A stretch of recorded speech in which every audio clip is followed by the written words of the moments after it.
ইতিপূর্বে বহুবার ভাগীরথীর ভাঙনের কবলে পড়েছে পূর্ব বর্ধমান জেলার পূর্বস্থলী ১ নম্বর ব্লকের নসরতপুর পঞ্চায়েতের অন্তর্গত ভাগীরথীর পাড়ের মানুষজন।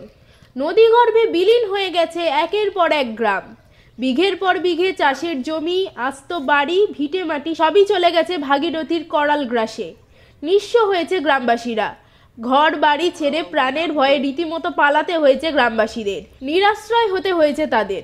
এই শীতের মরশুমে পূর্বস্থলী ১ নম্বর ব্লকের নসরতপুর পঞ্চায়েতের অন্তর্গত কিশোরীগঞ্জে ভাগীরথীর পাড়ে আবার নতুন করে শুরু হয়েছে ভাঙন। আতঙ্কের মধ্যে দিন কাটাচ্ছেন এলাকার মানুষজন। নতুন করে আবার ভাঙন শুরু হওয়ায় মাথায় হাত পড়েছে এলাকাবাসীর। ভাঙনের ফলে নদীর পাড়ের প্রায় ২০০ মিটার এলাকা জুড়ে লম্বা ফাটল দেখা দিয়েছে। এর ফলে আতঙ্ক বেড়েছে নদী তীরবর্তী এলাকায়।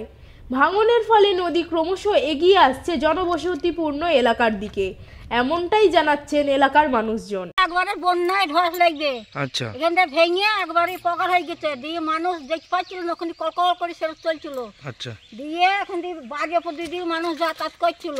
আচ্ছা তারপর জলটা একটু কমে গেল, গেলিয়ে দু গাড়ি দিয়েছে ঘ্যাঁস দিয়েছে, দু গাড়ি ওই গাড়লা দিয়ে ওখানটা কোনো রকম দিয়ে গেল, দিয়ে সে বসে গিয়ে মানে মানুষ যাচ্ছে, হুবড়ি পড়ে যাচ্ছে, পড়ে গিয়ে তার কত কষ্ট হচ্ছে, ছিঁড়ি খুঁড়ি যাচ্ছে, আর ওই গর্তে গড়ি চলে যাচ্ছে, পড়ছে, যাওয়া আসা গাড়ি ঘোড়া খুব অসুবিধা। পঞ্চায়েত থেকে কোনো ব্যবস্থা নেয়নি তাই তো? না।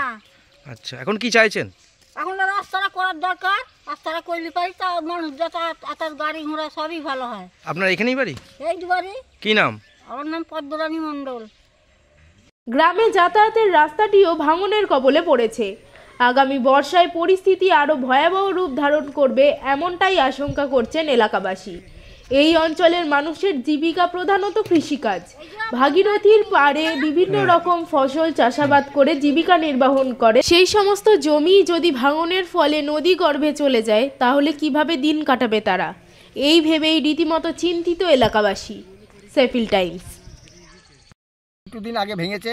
আচ্ছা আচ্ছা বিকেটের জায়গা নিয়ে ভেঙেছে। আচ্ছা এরকম কি আগেও ভাঙছিল? আগে একটু কম ছিল, তো আগে ভেঙেছিল। এখন বেশি ভাঙা শুরু হয়েছে তাই তো? বেশি ভাঙা শুরু হয়েছে। পঞ্চায়েত থেকে এসেছিল? এখানে আসেনি কেউ। এটা কোন জায়গা? এটা কিশোরীগঞ্জ। কোন থানা? থানা নাদুরঘাট। কোন পঞ্চায়েত? পঞ্চায়েত নহদপুর। আচ্ছা আপনার নাম? আমার নাম নন্দলাল মণ্ডল। তো এই ভেঙেছে, এখন কি বলছেন পাড়ায়? পাড়ায় বলছি যাতে গঙ্গাটা যে সুব্যবস্থা হয়, বাঁধা হয়, সেই জন্যে। আচ্ছা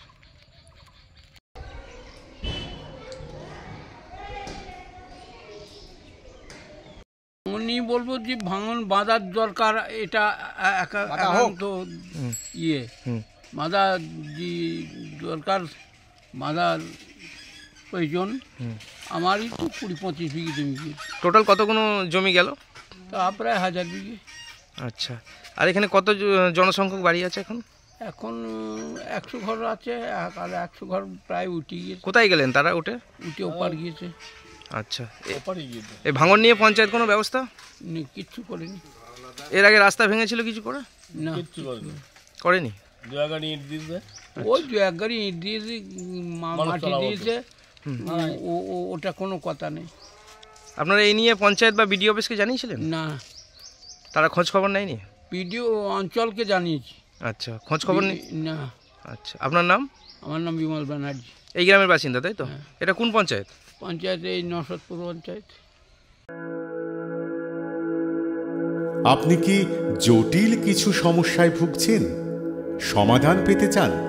যোগাযোগ করুন প্রখ্যাত জ্যোতিষ ও তান্ত্রিক মনসারাম ভট্টাচার্যের কন্যা মনসা কন্যার সাথে। প্রখ্যাত জ্যোতিষ ও তান্ত্রিক মনসা কন্যা হাওড়া জানবাড়ি ও হাতিবাগানের নিজস্ব মন্দিরেও বসেন।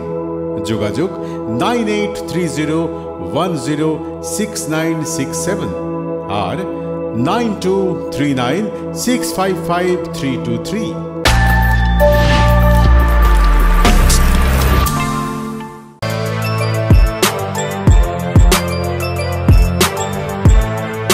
এখন অনেক বড় শ্রী লেদার্স হাওড়া ময়দান।